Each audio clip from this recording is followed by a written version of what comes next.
Is there anything you would want to tell me about that? Sir, I just want to take care of my daughters. I'm not at risk. I understand. Okay. Yes, sir. Well, the court is going to order a $2 million blanket bond in this case, covering all of your charges. Should you... News Center 7 has just received the 911 calls made after a woman was killed in her home earlier this week.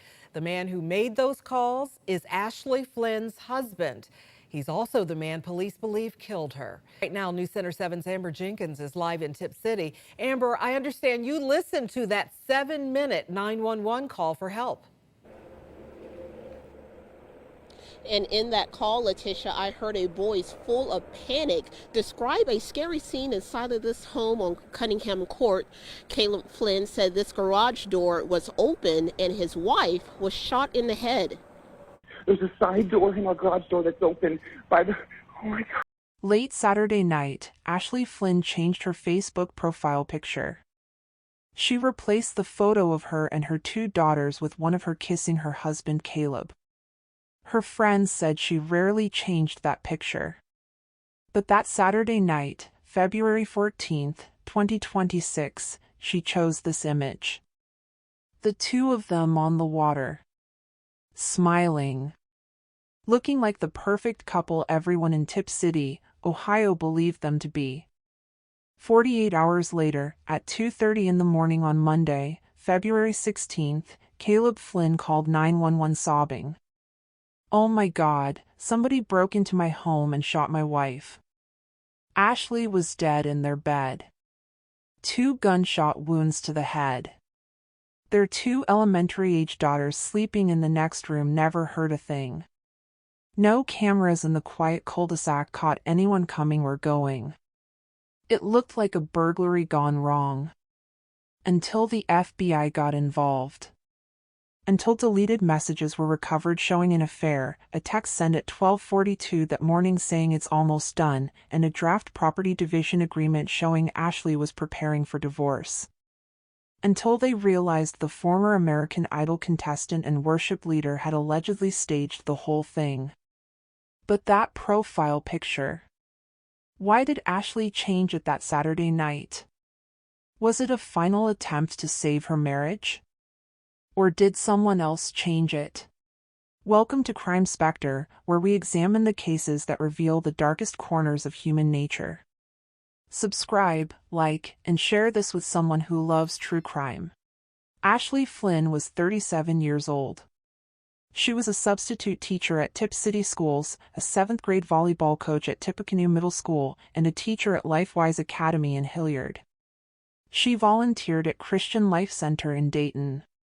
She was a mother to 2 elementary-age daughters, Alyssa and Ava, who were her entire world. Her obituary described her as a shining light of joy to all who crossed her path, effortlessly encouraging others along the way. Everyone who knew Ashley said the same thing. She put others first. Ashley grew up in Tipp City, a town of about 10,000 people north of Dayton. She graduated from Lee University in Tennessee in 2010, a private Christian college where she met Caleb. Caleb Flynn was 39 years old, originally from Braham, Minnesota. He was vice president of sales at a commercial flooring company. But more than that, he was a worship leader and music pastor at Christian Life Center.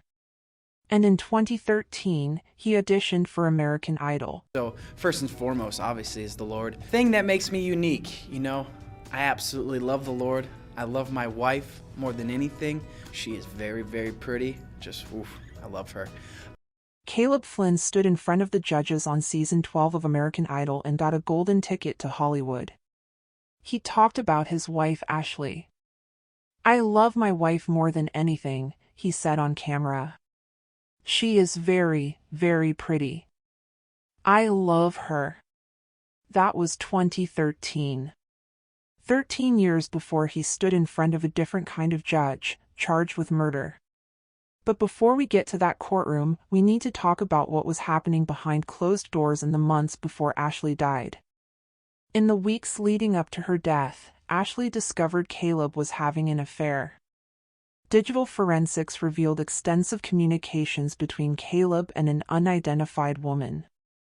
Messages that had been deleted but were recovered from a digital trash bin. The affair had been going on for months. Friends said Ashley was devastated. There were heated arguments in that final week. Yelling that neighbors could hear. And Ashley wasn't just devastated. She was planning her exit. A draft property division agreement was found outlining the split. The house. The vehicles. Savings accounts. Custody of their 2 daughters. Ashley was seeking primary custody and spousal support. The document hadn't been filed in court yet. But it existed. And it meant Ashley was done. Then there's the text message. At 12:42 in the morning on Monday, February 16th, Caleb sent a message to the woman he was having the affair with. It's almost done. Less than 2 hours later, at 2:31, he called 911 saying someone had broken into his home and shot his wife. It's almost done. What was almost done, Caleb? Which brings us back to that profile picture. Late Saturday night, Ashley changed it from a photo of her daughters to one of her kissing Caleb. Why? Was it a final attempt to save the marriage? A message to the other woman? Or did Caleb change it himself to make everything look fine before he killed her? 48 hours later, someone called 911 from that house. And the story they told didn't make any sense at all. There's a side door in our garage door that's open by the... Oh, somebody broke into my home. Somebody broke in my home and shot my wife. Where's she at? She's in the bed. She's in the bed. Are you with her? I am in the room. I'm looking at her, yes. The call came in at 2:31 in the morning. Caleb Flynn. Oh my God. Somebody broke into my home and shot my wife. The dispatcher asked if the intruder was still there. I don't know. The door to the garage is wide open. Please hurry. He said his wife had been shot twice in the head. There's blood everywhere. My daughters are here. They're in their room. They're not even awake. 2 gunshots. In a house. And 2 elementary-age girls sleeping in the next room didn't wake up. Didn't hear anything. The dispatcher kept asking questions. Where are you? I'm in the bedroom with her right now. My daughters are in their room.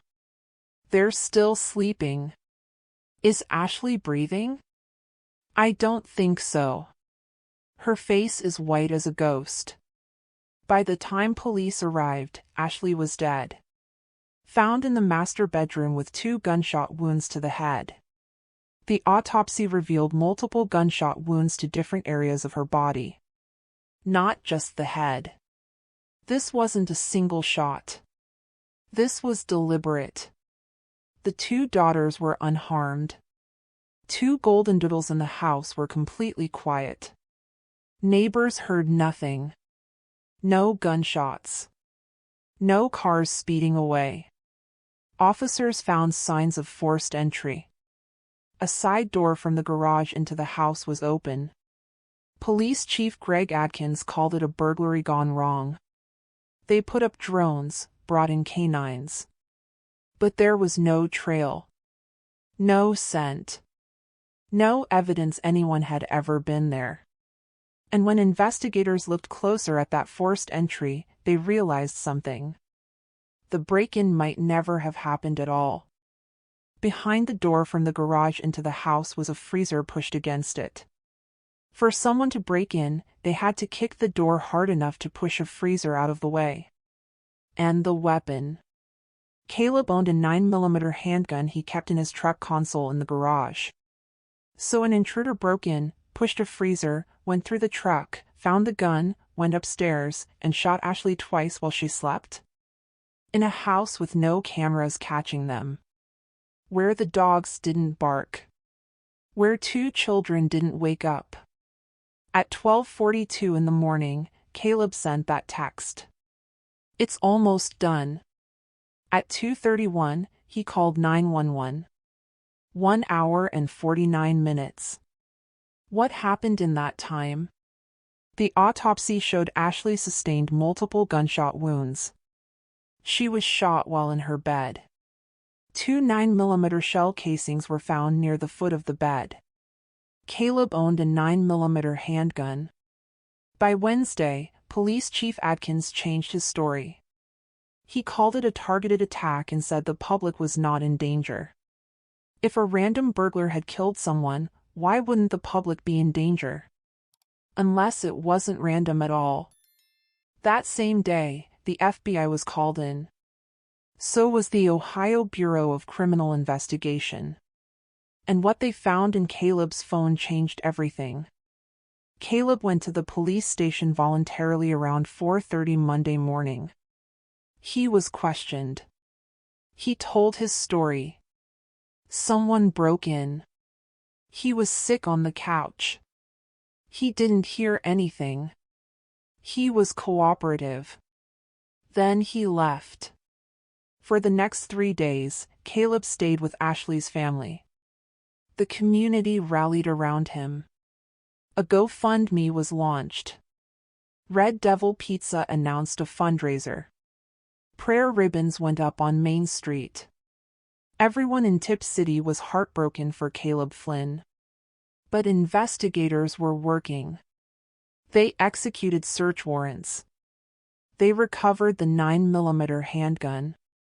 They pulled phone records and found the deleted messages. They found the affair. They found the text sent at 12:42. They found the draft property division agreement. And on Thursday, February 20th, at 5:07 in the evening, Caleb Flynn was arrested. 1 count of murder. 2 counts of felonious assault. 2 counts of tampering with evidence.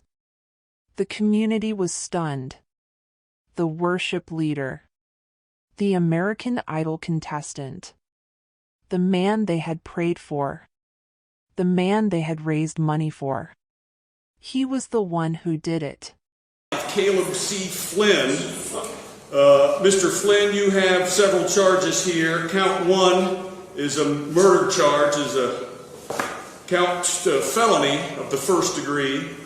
Count 2 is 2 and 3 are both felonious assault charges, second-degree felonies. Count 4 is tampering with evidence, a third-degree felony, and that's count 4. Count 5 is tampering with evidence, a third-degree felony. Mr. Flynn, we're going to set your case for a preliminary hearing for next week on February 26th at 1 p.m. You do have the right to have an attorney to represent you. If you cannot afford one, you can apply to the Public Defender's Office and they'll determine if you're eligible for a court-appointed attorney. You understand all of that? Yes, sir. Is there any... Friday morning, Caleb stood before a judge in an orange jumpsuit. The charges were read. 1 count of murder, first-degree felony. 2 counts of felonious assault, second-degree felonies. 2 counts of tampering with evidence, third-degree felonies. But behind those legal terms was a heartbreaking reality revealed by investigators. Ashley was pregnant when she was killed. 2 lives gone in a single night. The judge asked if there was anything Caleb wanted to say regarding bond. "Sir, I just want to take care of my daughters. I'm not at risk." Bond was set at $2 million. Then came the order that broke him. You will have no contact whatsoever with your daughters. You are not permitted to speak to them in any way. Do you understand? Yes, sir, Caleb said quietly. He pleaded not guilty.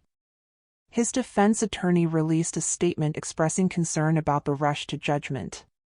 A preliminary hearing was scheduled for February 26th.